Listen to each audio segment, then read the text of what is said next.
आपने सुना ही, बरतानवी सहाफ़ी अपनी ही गवर्नमेंट की, अपनी हुकूमत की बैंड बजा रहा है और क्या बता रहा है कि कोई सिक्योरिटी प्लान तब्दील किया ही नहीं गया और ना ही बरतानवी इंटेलिजेंस इदारों ने किसी किस्म के सिक्योरिटी खदशात का इजहार किया।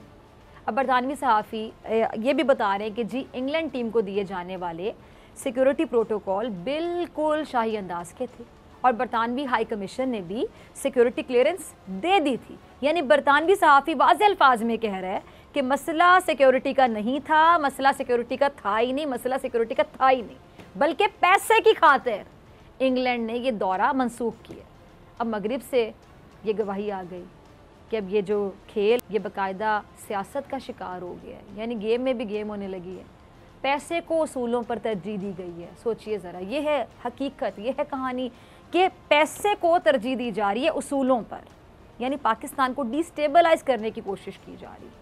लेकिन हमारे जो प्राइम मिनिस्टर साहब हैं ना, वो हिम्मत नहीं हारते हैं, वो बड़े बहादुर हैं, वो डट के खड़े रहते हैं सिचुएशन का मुकाबला करने के लिए। यहाँ पे भी वो कहते हैं वो हिम्मत नहीं हारेंगे। प्राइम मिनिस्टर का क्लिप होगा, ज़रा टीम चलाइएगा। सुना आपने प्राइम मिनिस्टर क्या कहते हैं कि ना वो खुद झुकेंगे ना अपनी कौम को दुनिया के सामने झुकने देंगे, ये चीज़। और पाकिस्तान से आलमी कुव्वतों को मसला ये कि पाकिस्तान ने उन्हें क्या कह दिया और क्यों कह दिया, एब्सोल्युटली नॉट, क्यों कह दिया।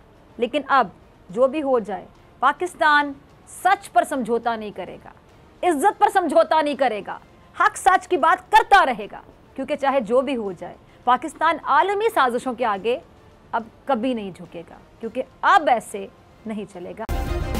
सब्सक्राइब करें और बेल दबाएं ताकि कोई खबर रह न जाए।